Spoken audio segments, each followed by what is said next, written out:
Bueno, entonces, gracias por la oportunidad, ¿no? De poder presentar estos temas. Y en este primer tema, nosotros vamos a hablar sobre un estudio que se dio en Oceanía, que se titulaba así, Lo que Dios ha unido o lo que Dios unió. Y en un principio, cuando uno piensa, ¿no?, en esa frase, uno llega a concentrarse mucho en lo que es el tema del matrimonio. Sin embargo, a lo largo del estudio van a ver que no tiene nada que ver con el matrimonio, sino que tiene que ver es con el tema de la contraparte, pero visto en varios otros ejemplos. Muchas veces cuando nosotros hablamos de la contraparte, nosotros nos concentramos es en, bueno, el humano y Dios. ¿Sí? El humano como contraparte de Dios, o en otras oportunidades como la pareja, ¿no? La relación de matrimonio, contraparte la una de la otra. Pero más allá de eso hay otros temas que también son importantes verlos y que vienen a ser una contraparte la una de la otra. Entonces, bueno, ya después de haber aclarado eso, ahora sí vamos a como a arrancar la parte introductoria y me gustaría entonces que nosotros leyéramos unos textos. Voy a compartir aquí en la pantalla del computador. Ah, no, porque estoy compartiendo acá. La idea es compartir los textos en la computadora y luego cerrar por acá. Entonces voy a parar acá un momento y voy a compartir acá en la computadora. Eh, a ver, vamos a leer el texto de M. Discurso Maestro de Jesucristo, página 56, párrafo 4. Creo que sí, si no me equivoco.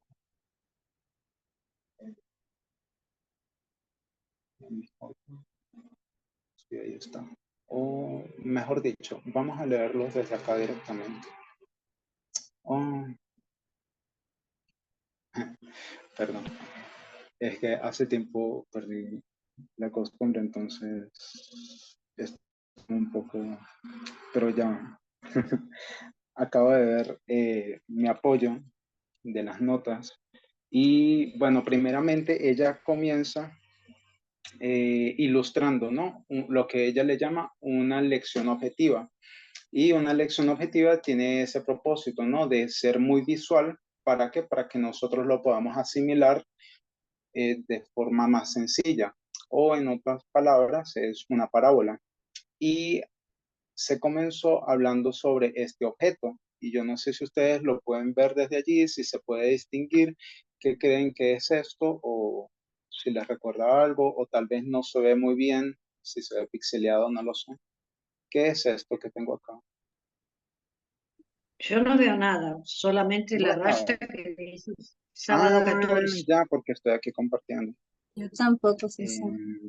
estoy compartiendo por acá la pantalla, entonces no pueden verme acá. Y Y ahora ahora sí sí pueden. pueden. Verme aquí de este lado, ya pueden. Sí. Eso. ¿Una Entonces, cremallera? exacto. Es bueno, un cierre, sí, una cremallera. Entonces, en fin, esto que ustedes están viendo que es un cierre es un solo objeto que está dividido en dos partes, básicamente. Estas partes representan la igualdad. ¿Por qué? Porque cada una tiene sus dientes y son básicamente un reflejo el uno del otro y tienen la misma función o trabajan con el mismo propósito, ¿ya? Entonces es importante no verlo de esta forma más visual. Esto pues es un invento, ¿no?, que se hizo en 1893 en la Feria Mundial de Chicago. Se supone que se utilizaba en un principio para los zapatos y luego ya se transformó y todos tenemos este mismo modelo, ¿no? En las maletas, en zapatos también, o bueno, la mayoría de las veces, ¿no? En nuestra ropa, pantalones, casi siempre. Sí, porque hay algunos pantalones que no lo tienen, son tiras no elásticas. En fin, entonces, esto tiene, función, ¿no? el de poder representar la igualdad, ¿no? De forma simbólica, de forma visual, al menos para los propósitos de este estudio. Y es que nosotros vamos a ver a lo largo del estudio de que hay un peligro en separar una cosa de la otra. Y cuando tú llegas a separar una de estas dos partes, caes en un extremo u otro, ¿ya? Bueno, ahora sí, voy a compartirles ahora la pantalla para que podamos leer esta cita de el discurso maestro de Jesucristo. Esto es la página 56, el párrafo 4. Un momento, estoy aquí buscándolo. Ya. Por alguna razón, en la versión que tengo de los escritos de Ellen White, no me deja encontrarlo así directo, ¿ya? Entonces les voy a compartir parte de las notas. No sé quién quiera leer. Oh, Yo leo. Yo leo si querés. bueno, Ah, No, dale. no. Dale, dale, dale. ok.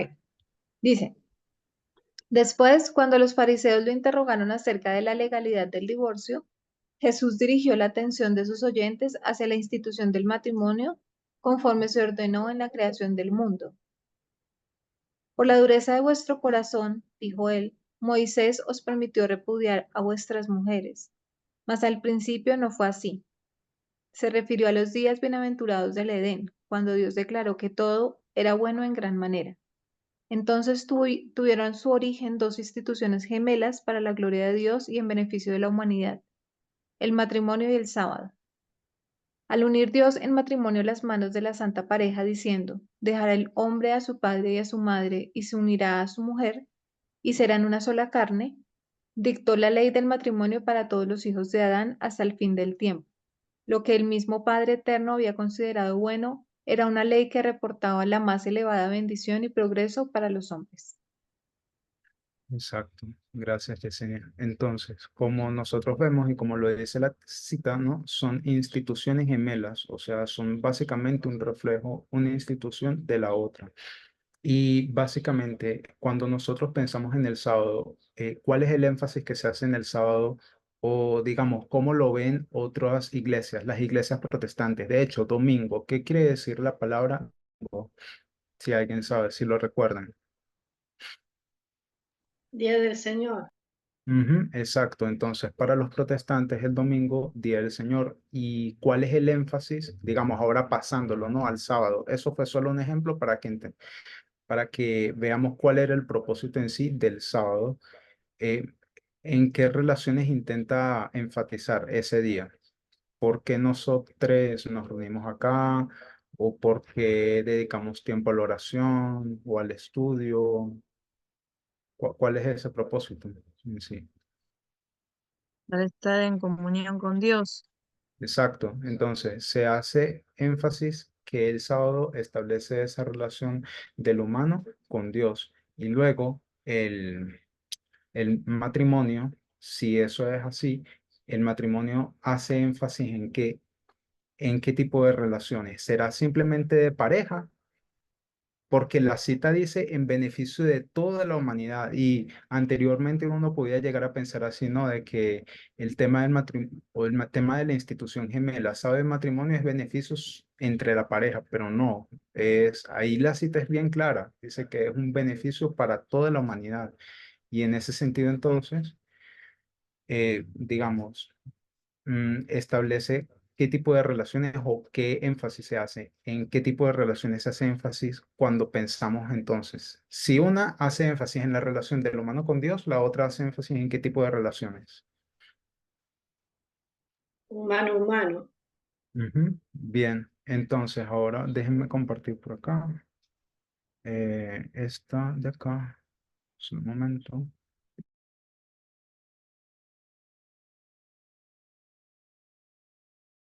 Ahí me oyen, ¿cierto? Ya, entonces,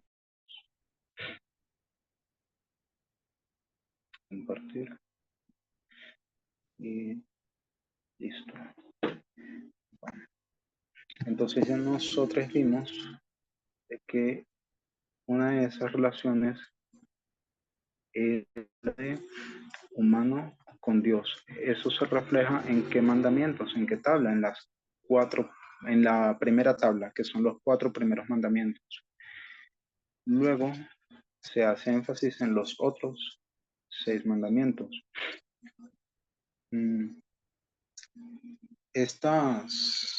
Según la cita, estas instituciones tienen varios beneficios para la humanidad. En primer lugar, enfatizan las relaciones, como ya mencionamos, involucran un pacto, fueron establecidas en el Edén, ambas se supone que son para la gloria de Dios, para beneficio de la humanidad, no solamente una relación de pareja, por lo que representa entonces el prójimo y que existirán hasta el fin del tiempo. ¿Ya? Lo podemos entonces anotar acá. Son beneficios para la humanidad.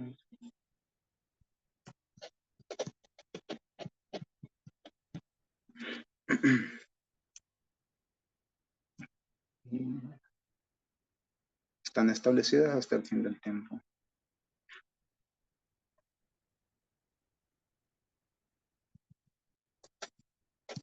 Ok. Ahora, se nos da un otro ejemplo de esto y ahora, digamos, hablando en el ejemplo que nosotros tenemos de la unión de Cristo y de su iglesia. En lugar de compartir, porque sí se hace como que medio fastidioso trasladarlo de una pantalla a otra, entonces mejor no sé qué hacer, creo que mejor es que yo lo voy leyendo desde acá directamente, sí. Y ya luego ustedes, o si les hago alguna pregunta, pues participan. El carácter sagrado y permanente de la relación que existe entre Cristo y su iglesia está representado por la unión del matrimonio. El Señor se ha unido con su pueblo en alianza solemne, prometiendo ser su Dios y el pueblo a su vez comprometiéndose a ser suyo y solo suyo. Dios dice, te desposaré conmigo para siempre. Sí, te desposaré conmigo en justicia y en rectitud, y en misericordia y en compasiones. Y también yo soy vuestro esposo. Esa es una cita de Jeremías 3:14. Y San Pablo emplea la misma figura en el Nuevo Testamento cuando dice, yo os he desposado marido para presentaros como una virgen pura a Cristo. ¿Ok? Entonces podemos ver de esa cita que aquí nosotros tenemos esta relación de humano con Dios y luego esto haciendo énfasis en el sábado. Luego acá haciendo énfasis en el matrimonio o en las tablas de el amor al prójimo. Y finalmente esto es ejemplificado también con esta relación de igualdad entre Cristo y su iglesia. Entonces, Cristo y o la iglesia. Y ella hace mención de que estos son instituciones gemelas. Así que la una es un reflejo de la otra. ¿Y por qué se hizo énfasis, no, en este tema? Porque capaz, pues no ahora, más adelante se va a hablar el por qué se está como aclarando un poco más ese tema, pero yo no sé si ustedes llegaron a percibir, por ejemplo, hace un año se hizo una pregunta, ¿no? Al anciano Parminder sobre el tema del sábado o sobre si se debe estudiar en el sábado. Y él nunca respondió la pregunta directamente, pero creo que en este estudio la pregunta pues se va a responder fácilmente. Entonces, bueno, el punto es de que muchas personas cuando llegó el mensaje de clamor de medianoche, también, no sé si ustedes lo recuerdan, que la anciana Teja hablaba sobre estas personas que proclamaban una falsa libertad. y uno de los puntos que ellos hacían énfasis era en el que el sábado, así como en los gentiles, en el tiempo de Pablo y de Cristo, se le eliminaron ciertas restricciones, ahora que esas restricciones también van a ser progresivamente eliminadas para que otras personas del mundo puedan entrar de forma más fácil y no ponerles un yugo, ¿no? Entre comillas, y entre esas restricciones supuestamente estaba el sábado. Entonces, por esa razón se hizo énfasis en su momento, pero ahora se está como viendo de forma más clara que no se puede separar una cosa de la otra, sino que la primera tabla de la ley está ligada a la segunda tabla de la ley, así como lo está el ejemplo este, ¿no? Del cierre. Y es que pasa que, por ejemplo, si esto fuese quebrantado o si esto fuese separado, esto que Dios unió, la primera tabla y la segunda tabla, básicamente ya no es un cierre y ya no tendría ninguna función, no sería ya útil, sería un pedazo de tela con sus dientes de plástico o de metal y otro pedazo de tela separados. No tendría ninguna función allí, o sea, no serían contraparte. Bien.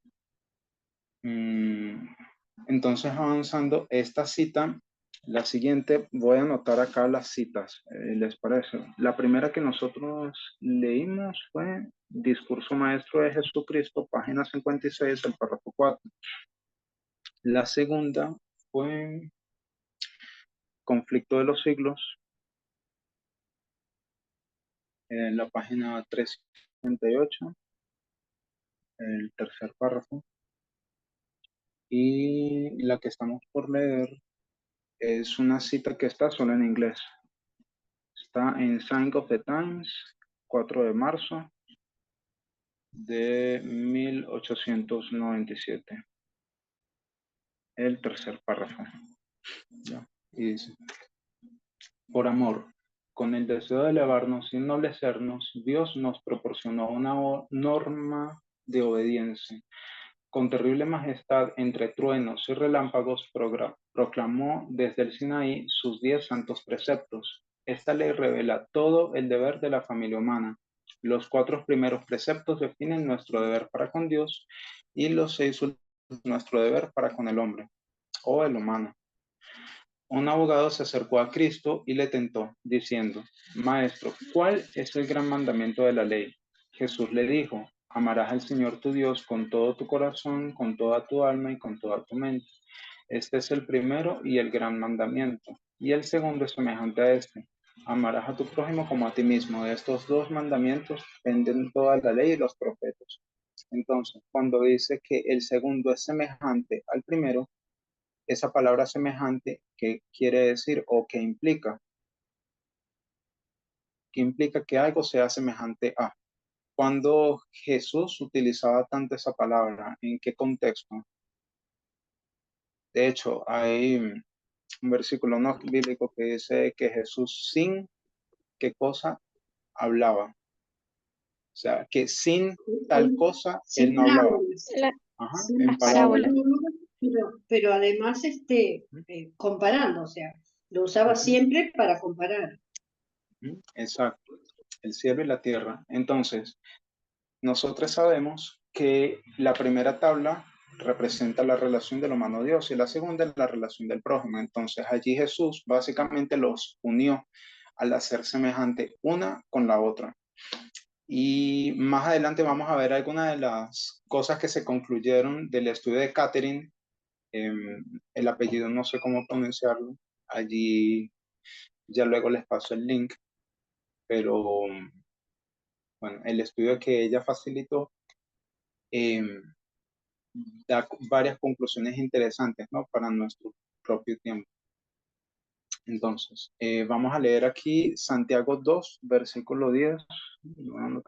Santiago 2, 10.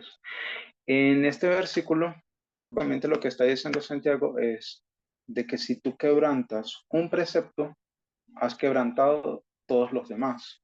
Dice, porque cualquiera que guarda toda la ley pero ofende en un solo punto se ha hecho culpable de todo. Entonces, tal cual, es como uno de estos dientes metálicos. No, si tú agarras y uno de estos dientes se deforma o se daña o se sale, cuando tú lo vayas a bajar ya no puedes hacer nada, ni subir ni bajar, allí se quedó, se volvió inservible. De la misma forma, si tú lo separas, se vuelve inservible, pero si tú quebrantas uno de estos, también ya se vuelve inservible. Por eso es que nosotros hablamos de un mensaje integral, ¿sí? O de un mensaje en su totalidad, que implica 4 mandamientos y 6 mandamientos, o sea, los 10 en su totalidad.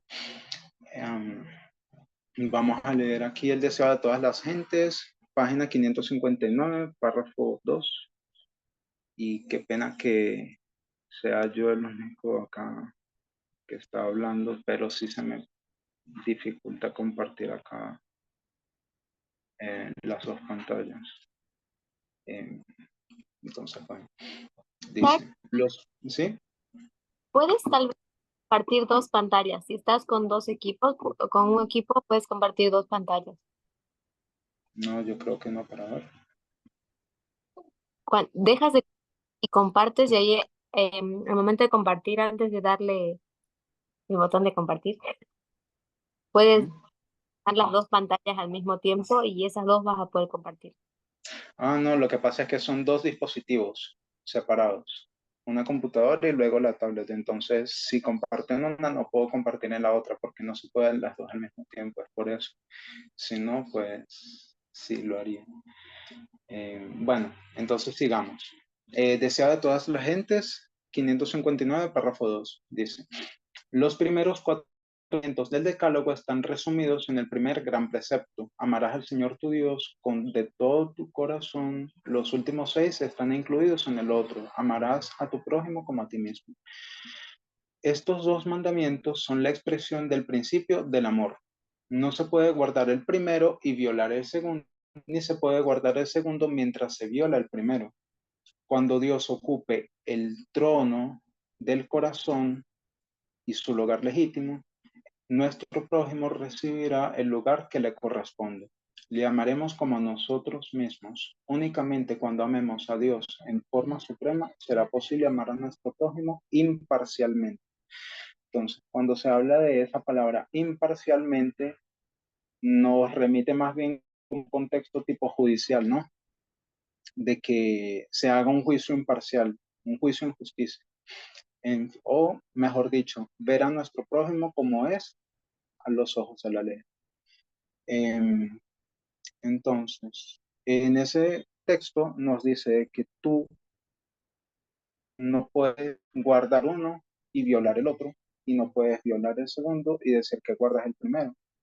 Y luego eso me hace recordar, ¿no? De lo que ya nosotros hemos estudiado en Primera de Juan 4:20.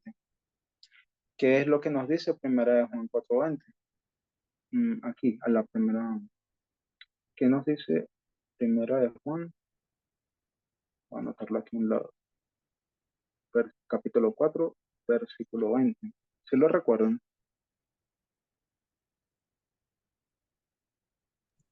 Sí, el que no ama a su Ujú. prójimo a quien bien no puede amar a Dios a quien no. Sí, es eso. Exactamente, sí. Que nadie que aborrece a su prójimo puede decir que ama a Dios, porque es mentiroso. Entonces, en este texto se nos está dando el qué y el cómo. Entonces, el qué es amar, ¿no? Y el cómo es a través de el prójimo. Entonces, sería una relación de este tipo, del 6 al 4, ¿ya? El qué sería esta tabla, número 4, porque dice, ¿tú qué quieres? Amar a Dios. Entonces, ¿cómo lo haces? Amando al prójimo. Entonces, este es el cómo. Pero esta cita que acabamos de leer del deseo de todas las gentes, página 559, 559, deseo de todas las gentes, 559, dice lo inverso. Nos dice, estos mandamientos son la expresión del principio del amor. No se puede guardar el primero y violar el segundo, ni se puede guardar el segundo mientras viola el primero. Y luego lo invierte. Dice, cuando Dios ocupe en el trono de la razón su lugar legítimo, nuestro prójimo recibirá el lugar que le corresponde. Le amaremos como a nosotros mismos. Entonces, en esta cita, lo que el lenguaje hace es invertir, ¿no? Esa relación. De hecho, yo recuerdo cuando una vez estábamos, ¿no?, hablando con un amigo adventista, reunidos, eh, estábamos hablando de Primera de Juan 4:20 y él saca esa cita y dice, no, no, tú no puedes amar al prójimo porque solo cuando tú amas a Dios de verdad es cuando tú puedes amar al prójimo. Así que eso de que, de que para amar a Dios tienes que primeramente amar al prójimo, o sea que primero va el prójimo antes que Dios, que esa relación está mal, que eso no funciona, que para tu poder amar al ser humano tienes que primeramente amar a Dios. Y ellos utilizan mucho, ¿no?, eso como una justificación para maltratar al prójimo. Entonces, en muchas oportunidades, ¿no? Porque dicen, bueno, me falta consagración. Entonces, si me falta consagración, entonces yo me justifico. Mis malas acciones vienen dadas porque yo tengo una mala relación con Dios. Y nosotros sabemos de que eso no es así. Como dice Pablo, los gentiles saben ya qué es lo bueno. Este, tienen esa ley, ¿no?, escrita en su corazón, sin necesidad de haber nacido con eso desde en la iglesia. No, no es necesario. Ya la gente sabe por conciencia lo que está bien y lo que está mal. Entonces, aquí ya se invierte la relación. Entonces, tú quieres amar, ¿no?, al prójimo. Entonces, ¿qué haces? Tienes que primeramente amar a Dios, que Dios tenga ese lugar legítimo en tu corazón. Entonces, como nosotros vemos por acá, es una religión, perdón, es una relación entre estas dos tablas que es básicamente una misma cosa, son el reflejo la una de la otra. Lo mismo que una contraparte.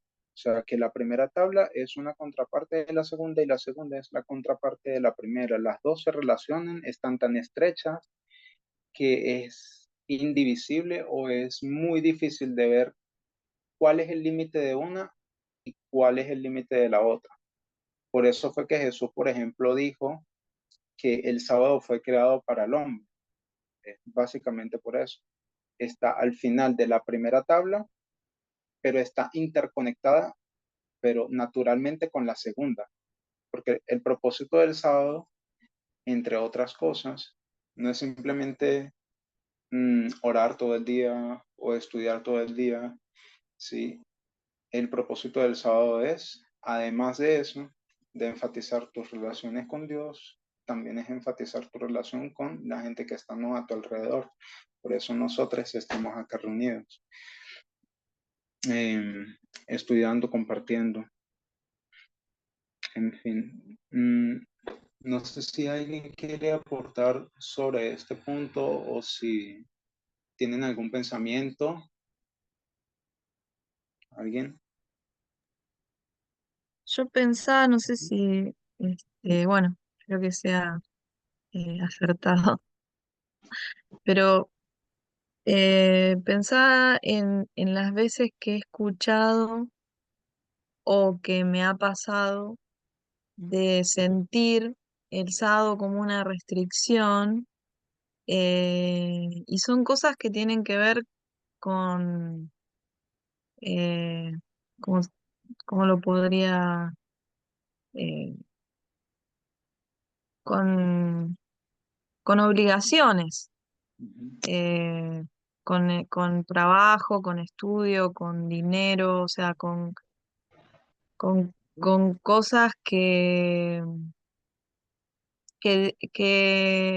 con como que Dios nos propone, nos está proponiendo cosas realmente beneficiosas para nuestra vida, que es tener tiempo para poder pensar, tener tiempo para estar en comunión con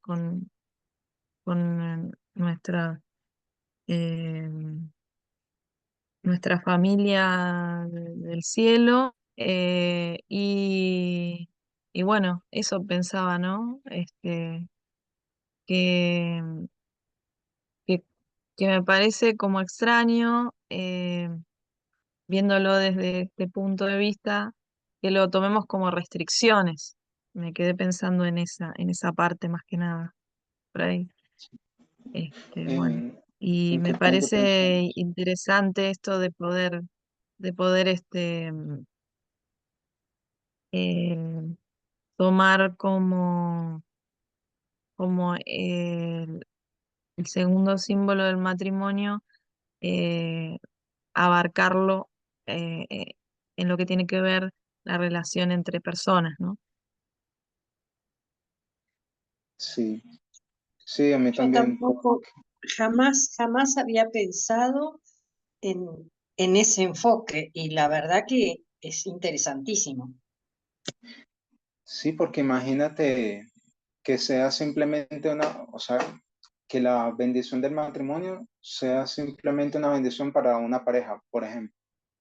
Entonces, nosotros, solteros y solteras, no nos beneficiamos en nada de ese tipo de relación, ¿ya? Sí dice que es para toda la humanidad. Entonces, te tienes que casar para poder conocer a Dios. Y no, no es así. Tú puedes ser beneficiado de esa relación en el sentido de que representa a la humanidad como un todo, no simplemente una relación de pareja y ya. Involucra todas las relaciones y digamos es un símbolo, ¿sí? De, de la segunda tabla del prójimo. Entonces, avanzando, ¿no? César, Ella, sí, antes de avanzar, Mati tenía la manito arriba. dale. Sí, gracias. Me hizo recordar yo estoy leyendo ya, los escritos de Alonso de Jones y hay un principio que por lo menos yo percibí dentro de los escritos de él, que hay un principio que es la idea de cuando se ha logrado el principio, se lo ha conseguido todo. Es una idea que él tiene con la cual interpreta un montón de cosas. Y vos y con esa idea podés ir a un montón de lados. Por ejemplo, cuando hablamos del sexismo, uno, no, el sexismo de los talibanes es excesivo, pero cuando vos vas a un gobierno que no es tan violento, pero pone restricciones sobre el cuerpo de la mujer, está quebrando el mismo principio. O sea, el principio que sostiene una violencia más explícita es el mismo principio que está detrás de la violencia más implícita. Entonces, lo mismo lo podemos llevar a esto, es decir, el, cuando se quebra un principio, literalmente se quiebra todos los mandamientos porque hay un hilo que los conecta a todos. Bueno, pensaba en eso. No sé si se logra entender la idea que quiero decir. Sí, gracias. Gracias a todos que compartieron. Fueron muy, muy lindos pensamientos y sí, me gustó mucho ese último comentario porque de hecho vamos a ver algunas cosillas, ¿no? De Jones y Wagner y Ellen White, porque vamos a ver en algún punto de que existe un paralelo entre la historia del principio de Israel moderno y la historia del final del Israel moderno. Allí se establece como un paralelo de qué era lo que el adventismo necesitaba en su tiempo para ser curado y lo rechazó, y qué es lo que entonces el adventismo hoy en día, bueno, necesitó, porque ya fue dejado a un lado, pero lo que se necesita entonces para las personas que estamos hoy acá y de cuál es el peligro de abandonar, ¿sí? Y que siempre tenemos que recordar que es un mensaje íntegro, que ese era más que todo el punto que ella hizo durante todo el estudio, que por eso se llama así, lo que Dios unió. Y ella dice, si Dios lo unió, el ser humano no puede separarlo, porque si lo separas, caes en un peligro. Y es lo mismo que acabas de decir, si rompes un principio, todos los demás se quiebran porque digamos, están unidos por, por un hilo, o en este caso, como ella lo dijo, ¿no? Con esta ilustración, ¿no? De la cremallera. Bueno, ahora siguiendo un poco. Ahora va a comenzar a hablar sobre lo que es la naturaleza de la humanidad. Y ella va a hablar sobre Romanos 7, versículo 18 y versículo 19. Y dice, yo sé que en mí, a saber, en mi carne no mora el bien, porque el querer el bien, la igualdad, está en mí, pero no el hacerlo, porque no hago el bien, la igualdad que yo quiero, sino al contrario, el mal, la desigualdad que no quiero, eso practico. Entonces, eso es lo que dice Pablo. Pablo dice, hay una lucha en mí porque hay algo que yo deseo, que es la igualdad, o sea, llevándolo a nuestro tiempo, pero de alguna forma hay algo que también habita en mí, que es ese deseo de practicar lo contrario, que es la desigualdad. Entonces tienes esa lucha del bien y el mal dentro de ti, y el mismo Pablo en el capítulo 8, bien al principio, dice que la única solución para eso es Cristo en ti.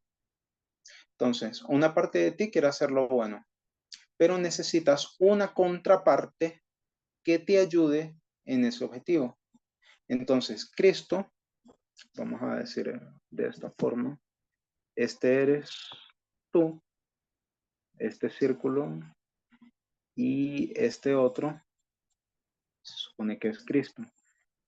Que este es el mismo modelo, de hecho, de Cristo en la tierra. Jesús en su forma externa era hijo de hombre, pero al mismo tiempo era Dios mismo, que eso está en Colosenses, ¿no? Que habitaba la plenitud de la deidad. Y si en él habitaba la plenitud de la deidad, significa que era Dios mismo. Entonces, dentro tenía esta divinidad, y aunque por fuera pareciera simplemente hijo de hombre, ¿no? Que no tuviese nada. Entonces, eso, la solución de ese problema que se plantea entre lo que tú quieres hacer, pero lo que practicas, ¿cómo era que se llamaba eso, Edurne? Tú hiciste un tema sobre eso, disonancia cognitiva, ¿era eso lo que se llamaba? Sí, Exacto. Entonces, Pablo dice, tú lo que tienes aquí es disonancia. Qué pena. Aquí disonancia. Aquí va S, ¿cierto? Disonan. Y aquí, C o S. Creo que C, ¿no? Sí. Disonancia. Cognitiva. Gracias. Entonces, aquí Pablo lo que dice, tú tienes disonancia cognitiva en Romanos 7. Y en el capítulo 8 te dice, y la solución de esa disonancia cognitiva, es decir, entre lo que tú haces y lo que practicas, es esto, que es Cristo en ti. ¿Ya? Entonces, cuando vivas la igualdad, estarás amando a Dios, y cuando ames a Dios, estarás viviendo la igualdad. Lo mismo que hablamos aquí arriba, ¿no? Estos mandamientos. El qué y el cómo son intercambiables y son una misma cosa. Ahora, pasamos a esta parte donde se va a comparar la historia de... Entonces, son las 4. ¿Y a qué hora fue que comenzamos? Para tomar el tiempo.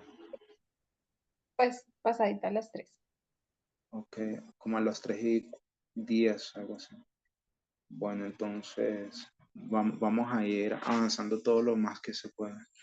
Este punto sí es importante, entonces sí me gustaría que quede clarito.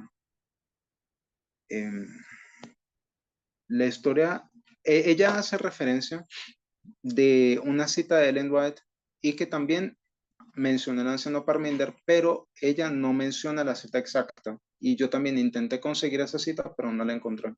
El punto es de que se menciona de que hay un paralelo entre los 40 años que hubo en el desierto, que pasaron durante el peregrinaje del antiguo, y 1890 y 1850. Esos 40 años, hay un paralelo allí.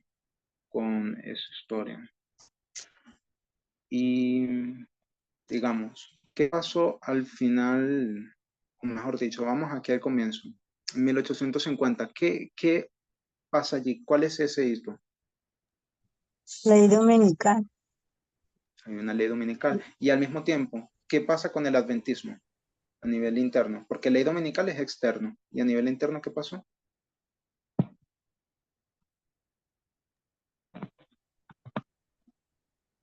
¿Qué pasa con el adventismo? ¿En qué condición cabe? Cuando justo llega el Laodicense. tiempo. Laodicense. Condición laodicense. En Exacto, condición laodicense. exacto. Entonces,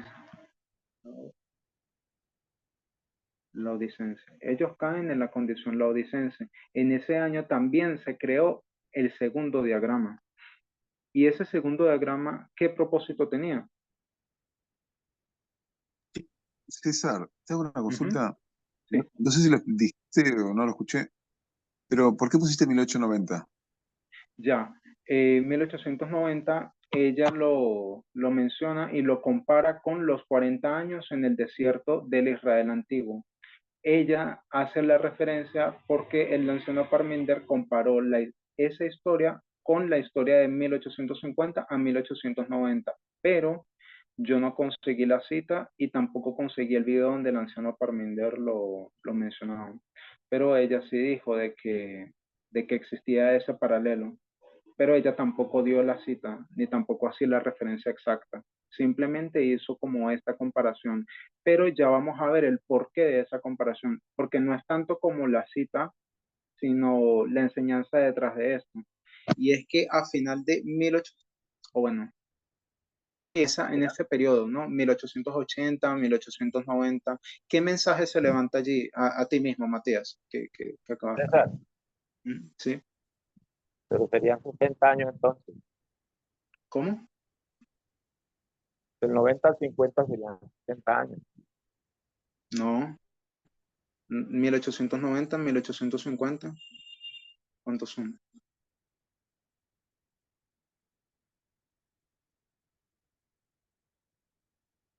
Mm, ¿Cuántos son allí?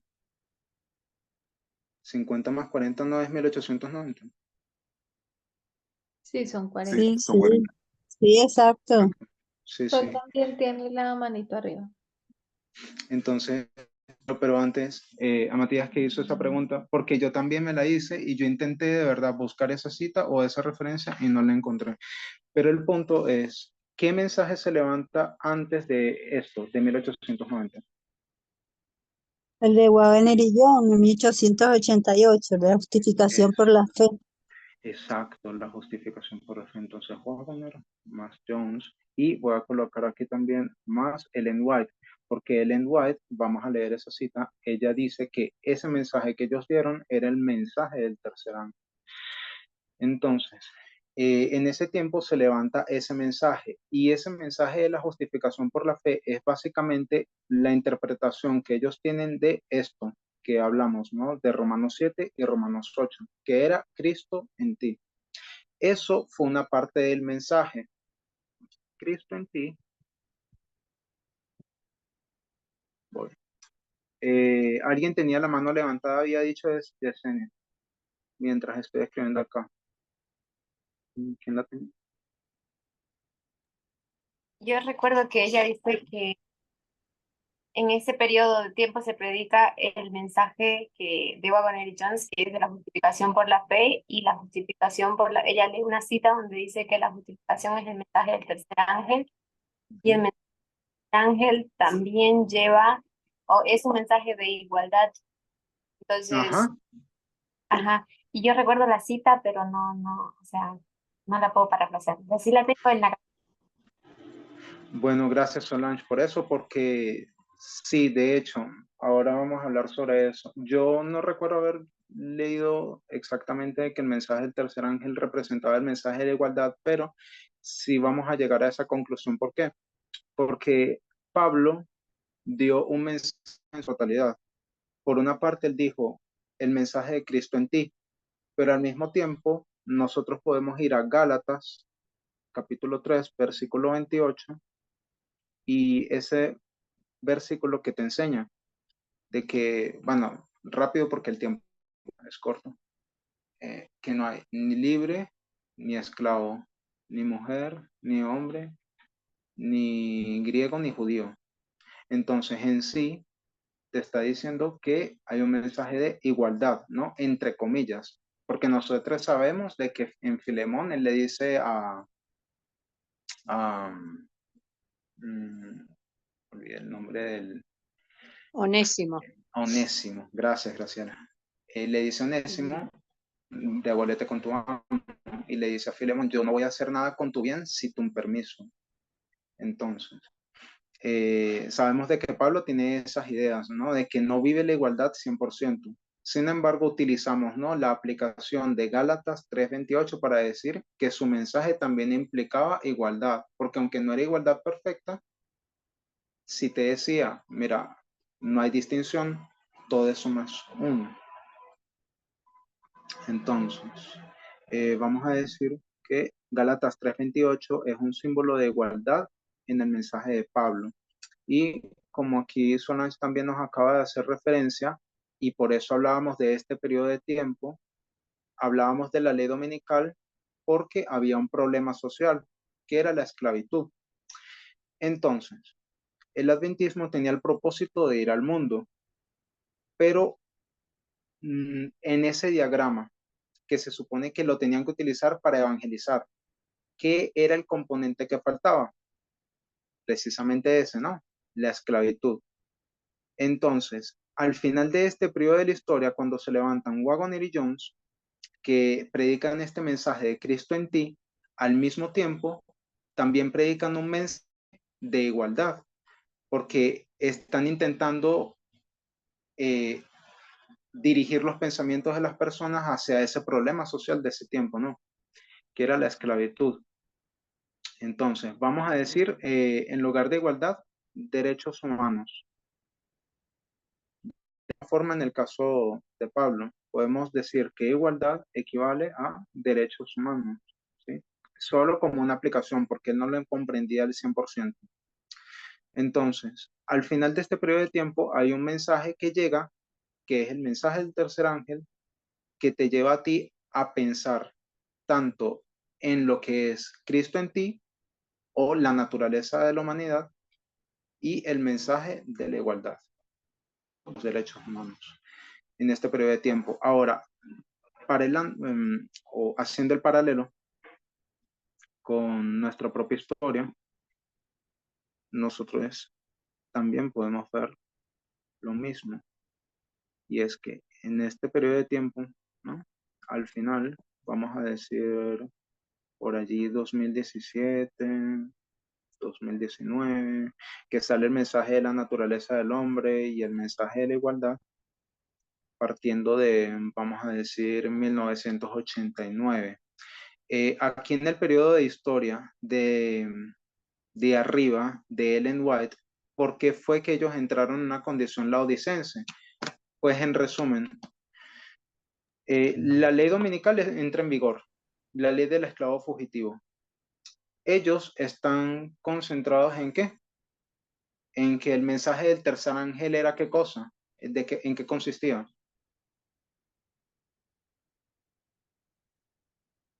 En el ¿Quién tiene una sábado. idea? Exacto, en el sábado. Entonces, ellos dejaron el componente de la esclavitud, se concentraron en el sábado, en un periodo en el que tenían que precisamente concentrarse en qué cosa, en el prójimo, y lo dejaron atrás. Entonces, en la primera historia se dejaron no las 4 tablas, se dejaron las 6 primeras. Ahora, el contraste con nuestra historia, mejor dicho, antes de leer el contraste, les voy a compartir aquí esta cita. Perdón, las 6 segundas. Eso, las 6 segundas, perdón. Les voy a No. compartir. No.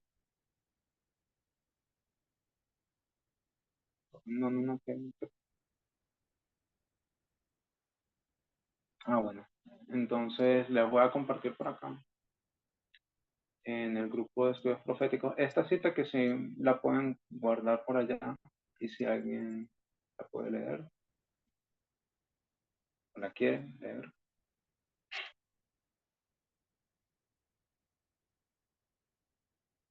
¿Cuál era el problema allí? Sí, la mandé por el grupo, ¿no? La, De la estudios leo, proféticos. Sí, si la quieres. leo. Ujú.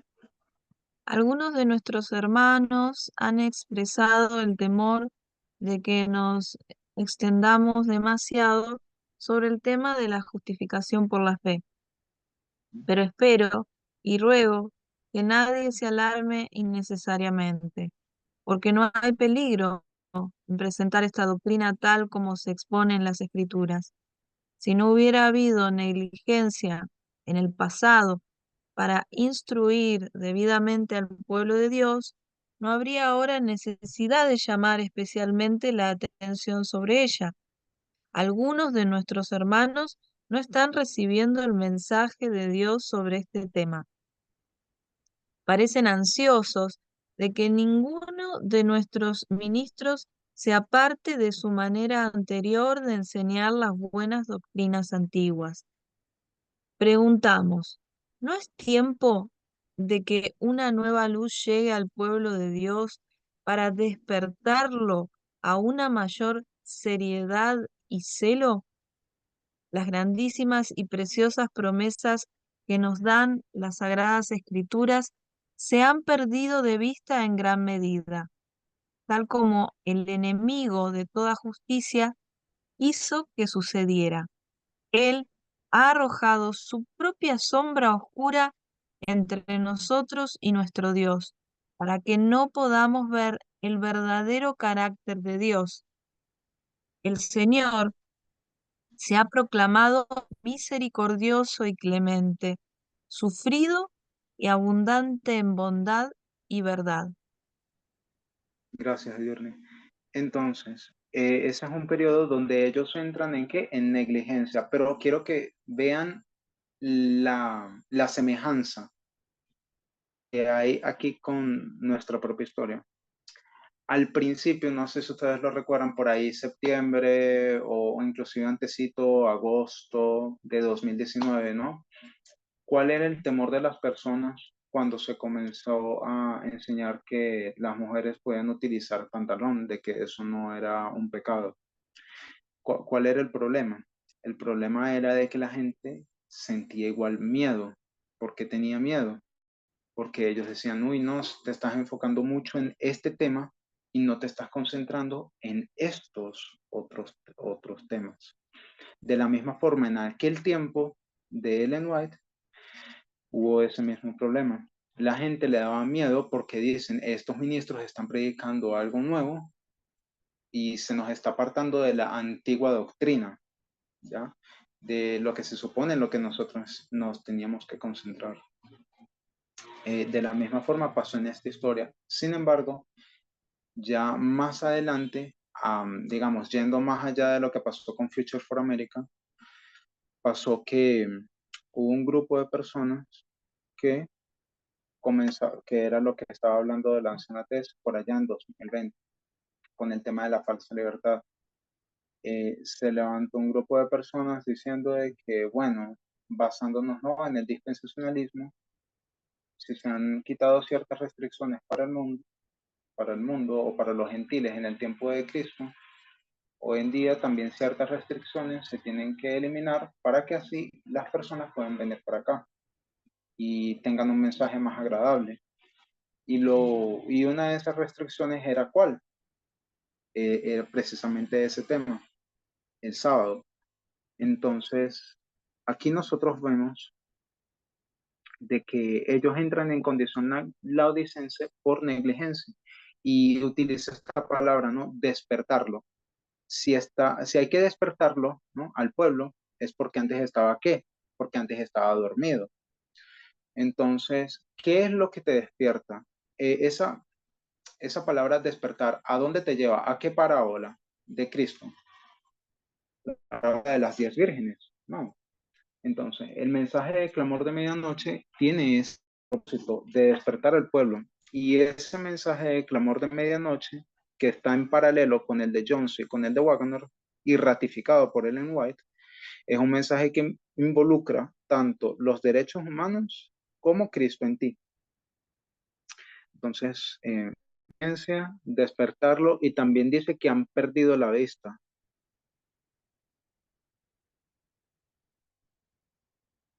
Entonces, estaban ciegos, ¿no? Por eso hablamos de la condición lodicense. De la misma forma, en nuestra propia historia, por negligencia o por miedo, se abandonó cierta parte, ¿no?, de un mensaje. Y como ya vimos, ese mensaje no puede ser dividido o no puede ser separado. El mensaje de los mandamientos es un mensaje integral. Por eso es de que también hubo este peligro. Yo no sé si ustedes lo recuerdan, pero muchas personas llegaron a considerar de que, bueno, las personas del mundo o los profetas externos están perfectos, o sea, están muy bien, no tienen ningún error, hay que seguirlo ciegamente, ¿ya? ¿Y cuál es el peligro de eso? De que la mayoría de esas personas son ¿qué? No, nosotros no nos podemos autoengañar de que siguen a Dios o de que le sirven, porque son la gran mayoría abiertamente, por lo menos agnósticos. Entonces ellos no tienen como un propósito, no tienen un fin religioso. Ellos sí apuntan a los derechos humanos, pero a ellos les falta un componente vital que nosotros tenemos, que es el componente de los 4 primeros mandamientos, ¿no? De Dios. Porque incluso así fuese en el mundo, ¿no?, que existiese la mejor feminista o el mejor feminista del mundo que tenga ese título, no va a llegar al requisito, ¿no?, que Dios requiere, no va a llegar a la perfección como tal.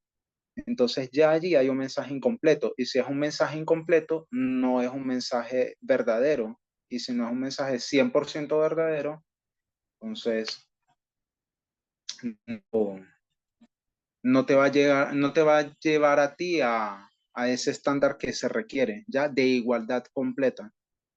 Entonces, básicamente eso fue lo mismo que pasó en esta historia de aquí abajo, ¿no? Vamos a decir desde el inicio del Israel moderno, la historia de Alfa. En 1989 se concentraron mucho en lo que era el sábado, llegó este mensaje de la igualdad, se asustaron, dijeron, no, no quiero eso. Luego, en otra instancia,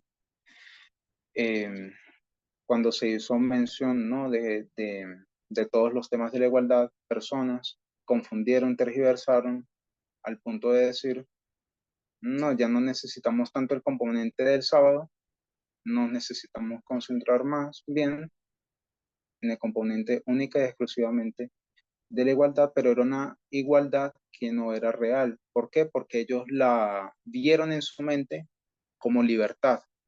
Entonces, la anciana Tess predicaba igualdad, pero las personas escuchaban libertad. Entonces, yo soy libre de hacer todo lo que yo quiera y no tengo restricción. Entonces, vemos de que tanto una y la otra entraron en esa misma condición lodicense. ¿Por qué razón? Por abandonar una parte fundamental ya del mensaje. Entonces tú no puedes darle a, como lo dijo Ellen White, ¿no?, que lo leímos, tú no le puedes dar al prójimo su lugar apropiado si primeramente no amas a Dios, y tampoco puedes decir que amas a Dios si no amas a tu prójimo. Entonces es un mensaje completo y tal cual como el símbolo, ¿no?, de esa cremallera o de ese cierre, una contraparte el uno del otro. Ok, a ver, bueno, ya estamos entonces casi terminando por acá, pero el punto que se quería hacer, sí, es que había un mensaje que implicaba aceptar derechos humanos y a Cristo en ti en ambas historias, y que esa era la cura para su condición, pero que no la aceptaban, esa cura, ¿ya? Y no la aceptaban porque creían de que ese mensaje iba a reemplazar lo anterior, y no es así. De hecho, el mensaje lo iba a completar, lo iba a volver más, le iba a dar potencia, la verdad. pero lo consideraron así como que era un reemplazo y por miedo, ¿no? Utilizaron ese cerebro rápido y echaron para atrás. Básicamente fue eso lo que pasó. No sé si alguien quiere hacer algún comentario, aclaratoria o dar alguna opinión sobre esto, porque ya estaríamos casi por finalizar por la hora. Yo quería que me hagan acordar esto de las pancartas de 1850. Se sacó lo de 2520 ahí, ¿no? ¿O fue En las después? dos, no, en las dos estaba. Ahí está. Sí, Ahí todavía estaba. sí, en las dos Ah, estaba. sí, sí. Y después me trajo a memoria algo que estuve escuchando, esto de cómo tenemos nuestro cerebro formateado para poder, que nos lleva a ver, si vemos algo más, como que es una cosa o la otra. Binormativo, le dicen, creo. Como que no se puede complementar eh, las cosas que vamos estudiando, las partes, digamos, de ese todo, poder sacar de ahí lo mejor. eh, Hablo de lo que vamos viendo secularmente, lo que vamos viendo en lo que son los escritos del Espíritu de Profecía. este, Me da esa sensación, ¿no? Que nos, como personas, como poder ver el tejido, ¿no? Como esto, como un tejido inseparable. Y tendemos a, cuando vemos una contradicción, tendemos a querer rechazar lo demás o pensar que lo otro nos sirve. Es como una tendencia, ¿no? Que, que entiendo como que lo primero que nos lleva a hacer en la cabeza es ahí. Y bueno, nada, que está muy bueno. La verdad, el estudio, muchas gracias. Sí. No, gracias a ustedes. Y sí, o sea, también me hace pensar en otra cosa, que, o sea, aparte de lo que acabas de mencionar, ¿no? De que nuestros miedos, que es parte de nuestra naturaleza inferior o de nuestras pasiones, a nuestro cerebro rápido, por protección, ¿no? Nos lleva a tomar ciertas decisiones y a veces el miedo es tanto que la gente dice, uy, no, yo no puedo llegar a aceptar esto, así que huyo, ¿ya? En lugar de aceptar, pues esto me da temor, lo veo sospechoso, prefiero apartarme y huir, ¿no?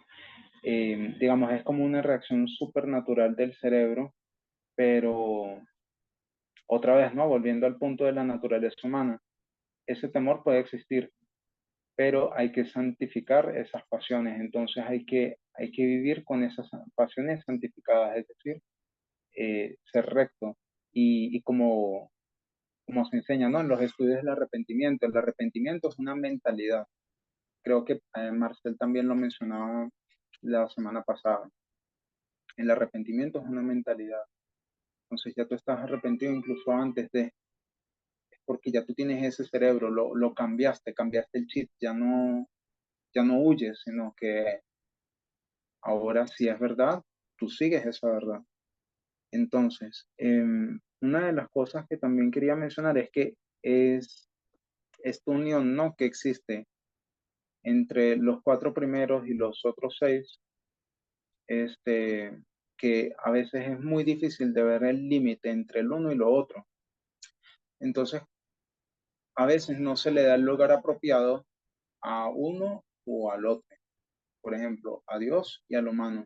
Entonces, se concentró mucho en primera de Juan 4:20, ¿sí? En que tú no puedes amar a Dios si no amas a tu prójimo. Entonces tú te concentrabas de lleno en el prójimo. Pero resulta de que has olvidado esa otra parte que es fundamental y es que no le estás dando a su prójimo el lugar apropiado. ¿Verdad? Entonces, el prójimo tiene su propio lugar, Dios tiene su propio lugar, pero es difícil, ¿no? A veces ver esa distinción entre estos dos. Entonces, como son una misma cosa, tienes que seguir las dos cosas, digamos, de una forma apropiada, de una forma correcta y de una forma justa. Y, y bueno, nada, y para finalizar, por lo menos esta primera parte es la primera parte del estudio de ella. Ella concluye con el siguiente pensamiento. Voy a leerlo aquí textualmente rapidito. A ver, ya voy a leer. Okay. Esto es un libro que escribió, creo que fue Wagner, si no me equivoco. Christ and His Righteousness. Cristo y su justicia. Esa no está traducida al español. Entonces, esta es la página 28, el párrafo 1. Dice, un punto más y entonces podremos aprender toda la lección que debemos aprender del hecho de que el Verbo se hizo carne y habitó entre nosotros. ¿Cómo fue que Cristo pudo estar así rodeado de debilidad y aún así no saber nada sin ella? Algunos pueden haber pensado al leer hasta aquí que estábamos despreciando el carácter de Jesús al rebajarlo al nivel del hombre pecador. Por el contrario, simplemente estamos exaltando el poder divino de nuestro bendito Salvador, quien él mismo descendió voluntariamente al nivel del hombre pecador para poder exaltar a su propia pureza sin mancha, que retuvo en las circunstancias más adversas. Su humanidad solo velaba su naturaleza divina, por la cual estaba inseparablemente conectado con el Dios invisible y que era más que capaz de resistir con éxito las debilidades de la carne. Hubo en toda su vida una lucha. La carne, movida por el enemigo de toda justicia, tendería a pecar. Sin embargo, su naturaleza divina nunca albergó ni por un momento un deseo malo, ni su poder divino vaciló ni por un momento. Habiendo sufrido en la carne todo lo que los hombres pueden sufrir, regresó al trono del Padre tan impecable en la carne, como cuando abandonó los atrios de gloria. Cuando yacía en la tumba, bajo el poder de la muerte, era imposible que fuera retenido por ella, porque no conocía pecado. Entonces, el punto que ella va a terminar haciendo acá es de que en esa cita habla de que nunca albergó ni por un momento un deseo malo, ni su poder divino vaciló ni por un momento. Entonces, ella menciona acá en esta parte, ¿no? Que menciona también lo que es la naturaleza humana, eso que habíamos mencionado por acá, es de que Cristo tenía ese mismo poder, ¿no? De que él vino en forma humana, pero que la deidad habitaba en él. Ese era su poder divino. Ahora, para nosotros se nos habilitó ese mismo poder. Nosotros tenemos la posibilidad de tomar esa misma naturaleza, ¿ya? La naturaleza divina en nosotros o Cristo en nosotros. Y eso ya nos da el poder para vencer. Y al final ella dice de que no es tanto el tema de el lenguaje inclusivo, porque en el inglés también hay una especie de lenguaje inclusivo, sino que hay que ir más allá, incluso, que hay que hablar es de pensamiento, pensamiento inclusivo. Y pues como tal no encontré un concepto de pensamiento inclusivo, es como un concepto construido. No es como un concepto que vayas a un diccionario y encuentres la definición de, bueno, esto es pensamiento inclusivo. Pero el punto que ella quería hacer acá sobre pensamiento inclusivo es, ¿acaso? Y aquí me pareció súper interesante. ¿Acaso tenemos derecho a tener gustos. Entonces, ella hacía o la mención de un ejemplo de el esposo y un esposo, de que el esposo buscaba que la esposa tuviese cabello largo. Entonces, ella dice, el esposo, ser humano, ¿no? Individual, sus propios pensamientos, su propia vida, ¿no? Su propio carácter. Tiene derecho a tener gusto del cuerpo de su esposa, o sea, es decir, alguna parte de su cuerpo tipo su cabello, o simplemente el hecho de tener gusto. No está hablando de que la obligue a mantener el cabello largo, nada. Simplemente el hecho de gustarle o tener una cierta preferencia por alguna cosa. Entonces, ella hacía mención de eso, de que más allá incluso del lenguaje inclusivo es una cosa que tiene que ver con el pensamiento inclusivo, que es eso, preguntarnos, ¿de dónde vienen mis gustos? ¿Tengo acaso yo derecho a tener algún tipo de preferencia? Mm, ¿Me debería de gustar tal cosa por encima de la otra? ¿Ya? Es como ir más hacia lo que es la raíz de tus gustos y tus preferencias y si tú realmente tienes un derecho legítimo a tenerlo, ¿sí? O si en tú ya por el simple hecho de tener una preferencia estás vulnerando derechos. Entonces, eso fue lo que ella mencionaba cuando ella hablaba sobre esa naturaleza de Cristo, de que nunca albergó ningún deseo malo. Entonces, ella lo conectó con ese pensamiento de que si acaso nosotros tenemos derecho a tener gustos o preferencias. Entonces, ¿de qué piensan de eso? Y si quieren, entonces acá ya cerramos porque ya eso sería el estudio, no César, sé. Ujú. a ver si entiendo bien, no sé si comprendí bien la última frase, pero entender que dentro de lo que tenemos hay muchas contingencias, o sea, situaciones históricas, sociales, culturales que afectaron nuestros gustos y que no es una cuestión intrínseca, natural, sino que hemos sido educados para que nos gusten o nos atraigan ciertas cosas o características o ropa o colores o rasgos y que deberíamos a la raíz quitando todo eso para saber si está bien o está mal. Eso es lo que quiso decir, no sé si estoy claro. Sí, yo también entendí así. O sea, es como replantearte, ¿no? Toda tu vida y pensar, estos gustos o estas preferencias, ¿no? Que yo tengo hoy, ¿son gustos y preferencias que vienen de mí realmente? ¿Acaso yo tengo derecho a tener preferencias? ¿O fueron gustos y preferencias ya adquiridas de mi vivencia, de mi propia experiencia? ¿Sí? Y si esos gustos o preferencias al final llegan a vulnerar derechos legítimos, ¿no? Que tiene otra persona, como es el caso de que la mujer tiene derecho a tener el cabello como quiera, largo o corto o como quiera, y que eso a mí no me debería afectar en ningún sentido, porque esos gustos fueron gustos adquiridos y yo los tengo que quitar de mí, y no puedo tener ese tipo de preferencia. Así yo también lo entendí, más o menos. O sea, quitar todas esas preferencias y gustos de mí, desarraigarlos y reformarlos. O sea, todo. ¿Por qué? Porque muchos de esos gustos y preferencias vienen por vivencias personales y la experiencia, ¿no? De la vida de cada persona. Al final, digamos, o sea, esto es solo un ejemplo.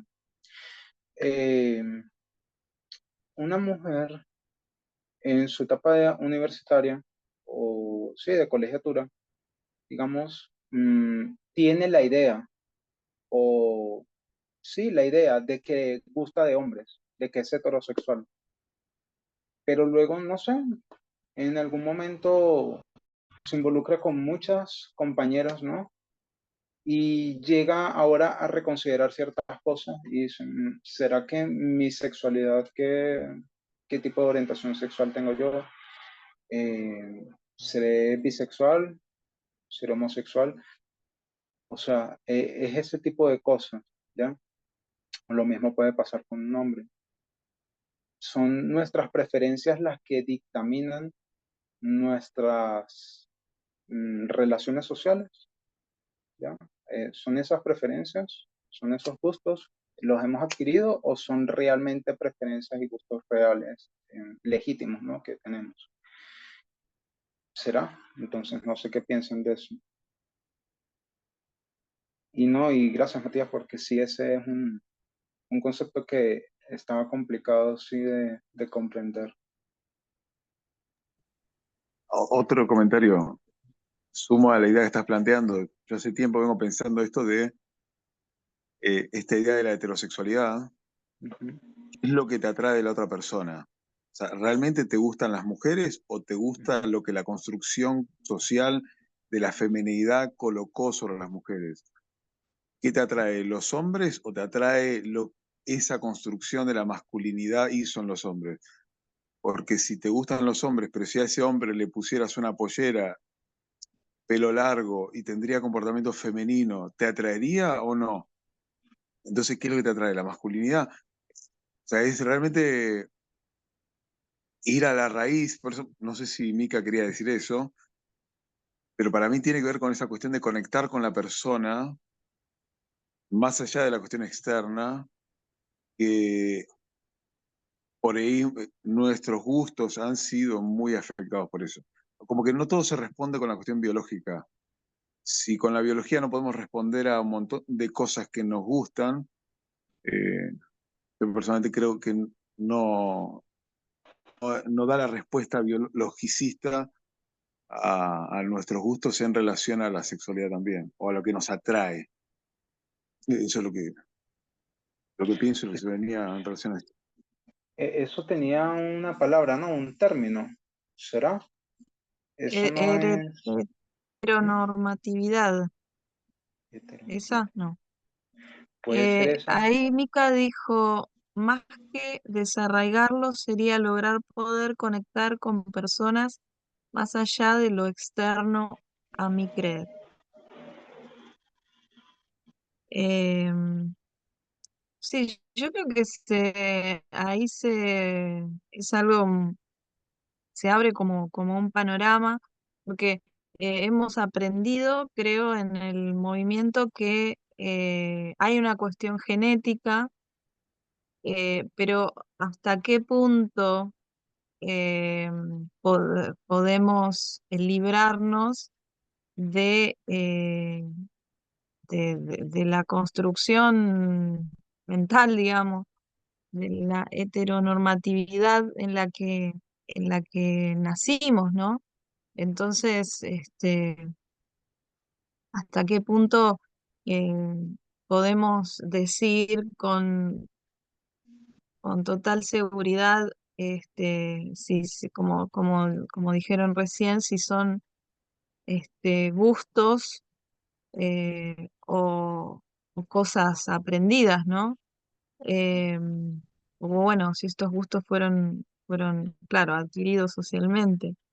Em, y, y yo pensaba que esto con respecto a lo que había dicho yo antes, creo que tiene que ver también nuestra manera de pensar todas las cosas, qué nos gusta, y cómo también, hasta cómo estudiamos y cómo leemos y cómo conectamos los temas cuando estudiamos, ¿no? A mí me hace pensar en eso, en esta cosa ¿no? Que no hay un entretejido, unos, una cuestión de, de diversidad, sino que todo lo planteamos en hombre-mujer, en una cosa u otra. Me hace pensar en eso y nos limita a muchas cosas, nuestras relaciones, personales y cuando vamos a interpretar un texto también. Eso para mí me parece, qué sé yo, me parece así. Gracias, gracias por los aportes de todos. Y no sé si alguien más tiene algún pensamiento, ¿no? Sobre esto, porque sí, a ver, resumen de 30 segundos. Mala mía por extenderme. Bueno, en sí, vimos de que estos 4 mandamientos y estos 6 mandamientos están implícitamente conectados, ¿ya? Como un cierre está de un elemento al otro, ¿ya? Están conectados en naturaleza, son una misma cosa. Y Dios utiliza la relación matrimonial como un ejemplo para ilustrar este hecho, ¿no? De que los mandamientos están conectados los unos con el otro, así como los dientes de un cierre. Y ahora, finalmente, o sea, omitiendo ya la parte esta de los 40 años y del paralelo que hay con nuestro propio tiempo y el rechazo que hubo por el hecho de malinterpretar o el temor que había de que un mensaje reemplazara al otro, sin ver de que en verdad era un desarrollo completo del mensaje.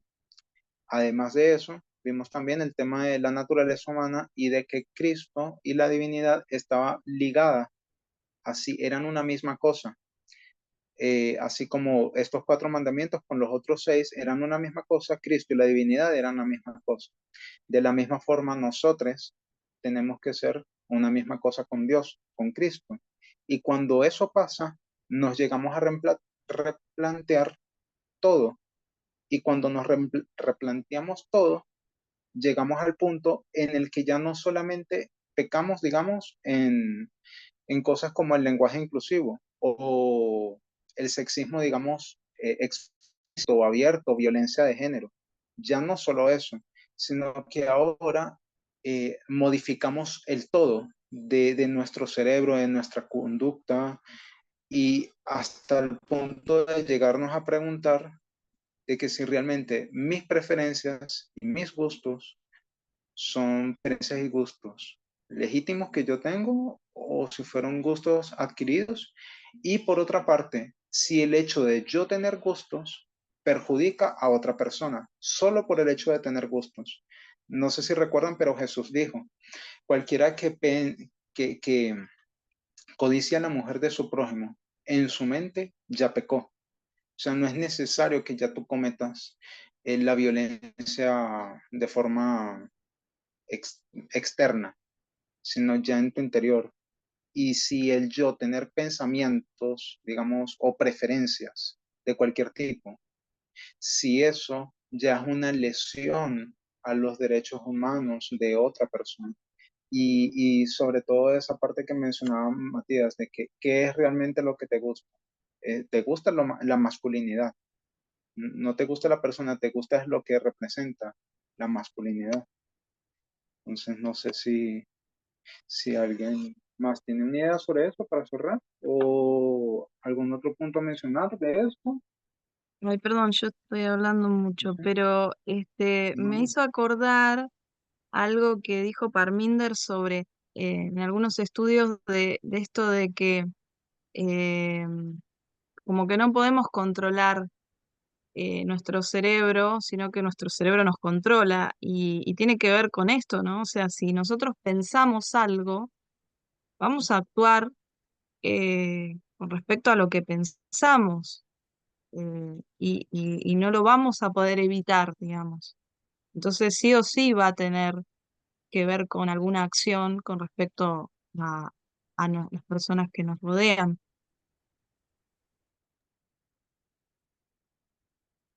Eso. Sí, como lo leímos, ¿no? Sí, ¿alguien iba a hablar? Sí. ¿Tendrás algún ejemplo un poco más sutil de esos gustos o preferencias que pueden afectar a tus relaciones? Claro, bueno, ¿alguien iba a hablar? No sé, ¿o no? Bueno. El ejemplo, ¿no? Que dio en este caso Catherine era el tema de el largo del pelo de una mujer. Ella decía, el esposo tiene derecho a tener algún tipo de preferencia. Ella no dijo como que el esposo obligaba a la mujer a cortarse el cabello, ¿no? ella lo que decía era, el esposo remotamente tiene algún derecho a tener solo la preferencia por un cabello largo o por un cabello corto o por un cabello teñido o de lo que sea. Tiene preferencia, solo el hecho de tener preferencia, tiene derecho a eso. Entonces, ese sería un buen ejemplo, ¿no? Para pensar. O algún otro ejemplo. A ver, un tipo de ropa o tipo de piel, ¿ya? Tipo de ojos. Porque, ¿qué pasa? Muchas veces, no sé si ustedes han notado, pero cuando una persona gusta de otra, a veces cuando le preguntan, ¿no? ¿Y qué te gusta de esta otra persona? Pues me gustan, no sé, los ojos, el color de ojos, digamos, sean ojos verdes o azules. Porque la mayoría de las personas gusta de gente que tiene un cierto tipo de piel, un cierto tipo de color de piel o un cierto tipo de color de ojos. ¿Sí? No sé si ustedes han notado, pero la mayoría de las veces las personas gustan mucho de lo que es una persona de tez blanca y ojos azules, por ejemplo. Y si es de cabello de color rubio o rubia, mejor. O sea, tenemos esas cosas. Entonces, o teníamos. Y nosotros sabemos de que eso es racismo, pero la gente puede llegar a confundirlo con preferencias o gustos. Entonces, ¿hasta qué punto alguien tiene derecho a tener preferencias? Ese era como que el punto que también se quería mencionar. O si lo que te gusta de la otra persona es, como se mencionó, ¿no? La masculinidad. O sea, no es ni siquiera la otra persona, sino lo que representa la masculinidad o la feminidad. Era esas dos. Entonces, pues esos son ejemplos, ¿no? Que se me ocurren. César, pensaba en el hecho de que los gustos pueden ser reeducados. O sea, hemos sido educados para que ciertas cosas nos gusten. Cuando entendemos que está mal, podemos reeducar eso, redireccionar, hacer una modificación ahí. No es como que, bueno, me gusta y listo. Sí, gracias por eso, porque es verdad, si se supone que se reforma el todo, si se supone que estamos reformando la raíz para que haya buenos frutos, hay que eliminar todo eso de raíz, ¿sí? Y literalmente plantar una nueva semilla, que ese es el proceso, ¿no? De la conversión. Y es lo que estoy diciendo, es reeducarse, ¿sí? Y de hecho, pues si en el futuro podemos tener, digamos, el desarrollo de este tema, vamos a ver que la segunda parte, a mí me gustó mucho más la segunda parte que esta primera parte, porque realmente esta primera parte sí, ya abordaba estos temas leyendo mucho. De hecho, aquí yo lo pasé como que muy rápido, mucha de la lectura, porque realmente la cantidad de demasiado y nunca nos iba a dar.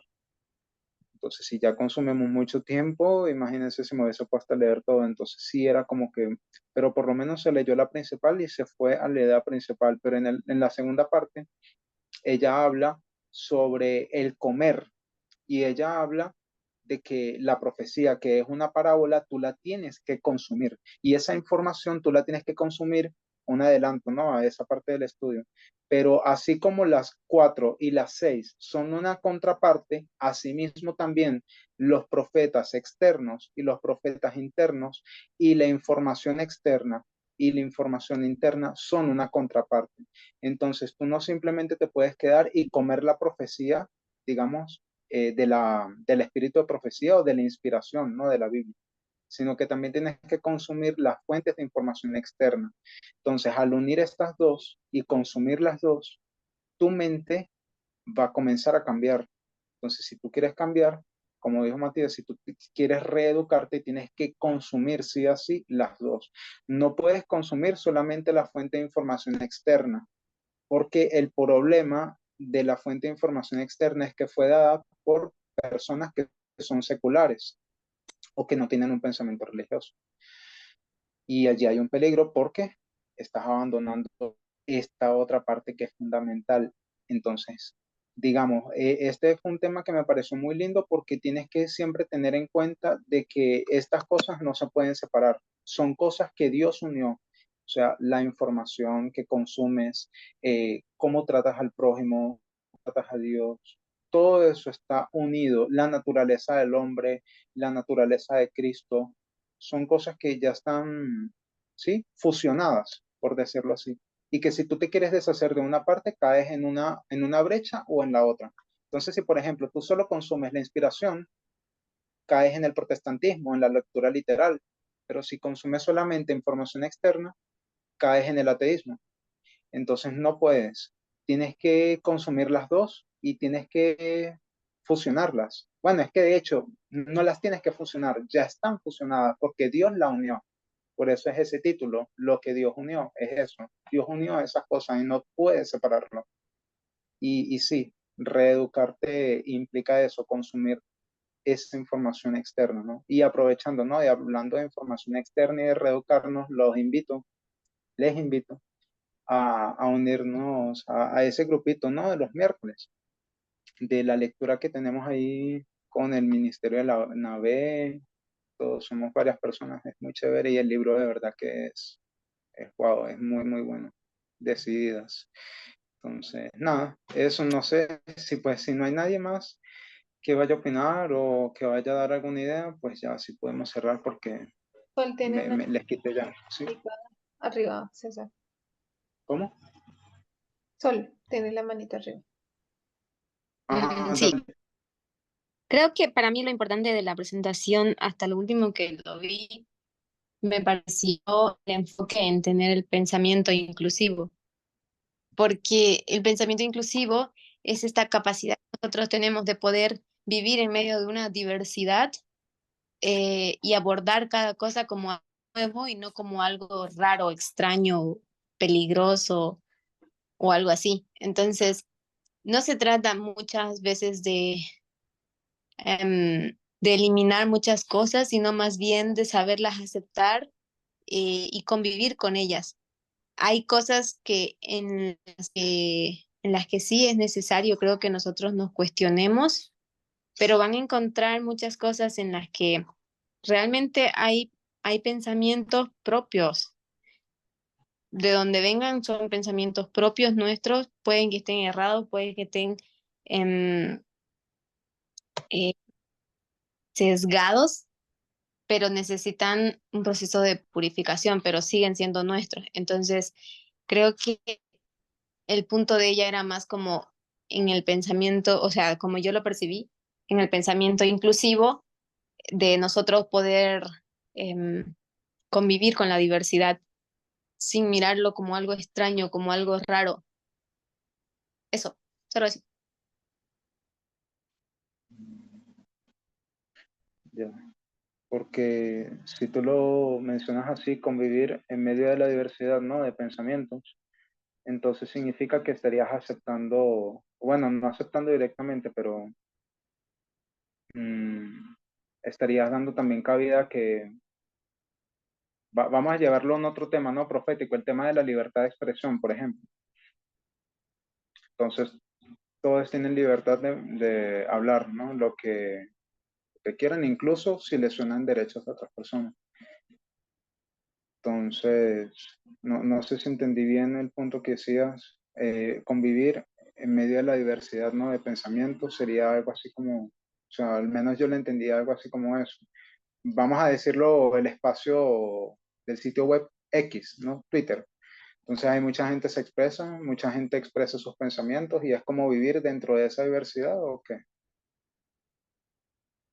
No, considero que si nosotros tenemos que convivir en un mundo, tiene que ser en un mundo real. Y nuestro mundo es un mundo perfecto. Entonces tenemos que tener esa capacidad de resistencia al pecado, decir no, y de identificarlo y resistir esas cosas en algún punto, como tú pusiste el ejemplo, en los de Ritter, creo que entender, identificar está bien, pero no porque ellos piensen diferente necesitamos eliminarlos a todos ellos, digamos, o excluirlos. Entonces necesitamos como que aprender a vivir en esa diversidad. No vivimos en un mundo perfecto, vivimos en un mundo de pecado. Y pues la idea es nosotros con nuestro carácter también mostrar a Cristo. No sé cuánto efecto puede tener en una persona que está convencida de una idea errada, pero no encuentro como una solución eliminar todo lo que se opone a ti. Es como vivir nuevamente dentro de las murallas de Jerusalén, donde estás aislado de los gentiles y brillas solamente para tu pueblo, no para el resto. No sé si me dejo entender. Sí. Bueno, voy a leer solamente esta partecita, ¿no? Que ella mencionó, ya aclarando este punto del pensamiento inclusivo, hablando sobre lo que ella quería decir, como para no caer en que yo estoy interpretando lo que ella quiso decir, no. Ella dijo, ¿acaso tengo derecho a tener alguna preferencia o gusto? El ideal que se busca es que no controles o fuerces lo que dices, porque la gente espera eso de ti. Debería ser ya tu forma natural que salga el bien de ti. Si Cristo mora en ti, cambio de corazón, desde tu mismo pensamiento, o sea, la raíz, el estándar de Cristo va hacia el pensamiento para ser consistente y tener una transformación interna. Y ahora ella dice, pero ¿cómo vas a cambiar el pensamiento por tu propia cuenta? Tú no puedes hacer eso. Se necesita de la ayuda adicional del Espíritu de Dios y de Cristo, porque no se puede por nuestra propia cuenta. Lo humano y lo divino tienen que hacer cada una su parte. O sea, tienen que ser contrapartes para Eso ese proceso. considero que está correcto, pero ella también está hablando a una población cristiana, digamos, ¿no? El texto se refiere al pueblo de Dios, pero tú no puedes tratar a todos como si fueran del pueblo de Dios porque no lo son. Entonces, ¿alguien más hablar o allí? Acá en el chat, ah, Iris dice también tomar en cuenta los roles de género impuestos por la cultura, hablando de lo que veníamos. Y Mica dice, una cosa es tener un gusto y otra que ocupe la mayor relevancia. Que una persona diga primero que le guste algo de la apariencia física de quien eligió como pareja, no es un tema de gustos. Es triste. Eligió por mandato un trofeo de lo que socialmente lo hace aceptable. Bueno, entonces, gracias por todos los comentarios y pues si no hay más, eh, creo que ya podemos cerrar. Me disculpo porque no esperaba quitarles tanto tiempo. Pensaba que iba a ser más rapidito, más corto, pero espero que se haya entendido. Entonces, no sé si ya podemos cerrar. Está bien, César, sí, podemos cerrar. Dale. César, Sí, por favor, sí, una cosita rápido. Entendí bien que entonces para ser un feminista radical necesitamos estar conectados con los cuatro, ¿verdad que sí? sí, claro. Tienes que estar para ser completamente feminista, digamos, con el estándar del cielo, necesitas toda la ley, toda. No puedes abandonar ni un solo punto de la ley, porque si no ya te haces culpable de todo. Entonces, eh, digamos, a Entonces, veces César, perdón, entonces siendo así, ¿nuestra prueba sería solo cultural o también veremos lo religioso?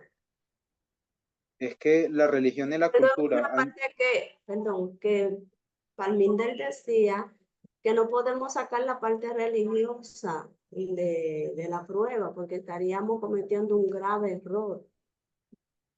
por eso, pero es que la religión y la cultura en sí son básicamente algo intercambiable, ¿no? O sea, la religión viene de un grupo que en este mundo desea vivir bajo ciertos ritos, bajo ciertas normas, cierta estructura, cierta organización. Entonces, digamos que la religión y la cultura también son cosas que están allí, que están eh, de alguna forma conectadas, porque no puede existir una religión si no existe sociedad. O sea, una iglesia se compone de personas. ¿ya? Entonces yo creo que se refería a eso, pero, o sea, respondiendo a tu pregunta de que si se necesita el todo para pasar, sí, claro, el todo para poder llegar a ser feminista según el estándar de Cristo, según el estándar del siglo, necesitas toda la ley, no solo una parte de la ley, sino el todo. Correcto. Gracias, César. Estuvo bueno. Bueno, entonces pues sin más, ahora sí, oramos. Vamos. Gracias, Cristo, por este tipo de privilegios y oportunidades. Agradezco a Dios por la presencia de las personas que están aquí, que nos ayudan a comprender bien el tema por cada comentario. Todos los comentarios son útiles y sobre todo cuando tenemos el deseo de poder comprender. Así que, bueno, agradezco también por el aspecto tecnológico. Tenía algunos nervios, ¿no? Sobre cómo iba a funcionar, compartir la pantalla, compartir ambas pantallas, compartir los textos. Pues gracias porque de alguna forma, pues ahí lo pudimos solventar. Te pido, Dios, que por favor nos bendigas para estas nuevas semanas que comienzan, que nuestros esfuerzos se conecten también con tus esfuerzos, porque tú mismo comenzas una obra y la quieres terminar, pero para eso necesitamos cada uno poner de su parte para poder ser igual a ti y poder ser un ejemplo para otras personas. Queremos entonces pedirte por eso, queremos pedirte por el trabajo. Cada uno está allí en su hogar, con su familia, pensando también en, bueno, en las cosas que tiene que hacer durante la semana, su trabajo, su escuela, sus estudios, en fin, que acompañes a cada uno de nosotros allí en sus tareas y que nos guardes entonces el peligro para podernos encontrar nuevamente el próximo sábado. Entonces, pedimos eso, Señor Jesús, en el nombre de Jesús. Amén.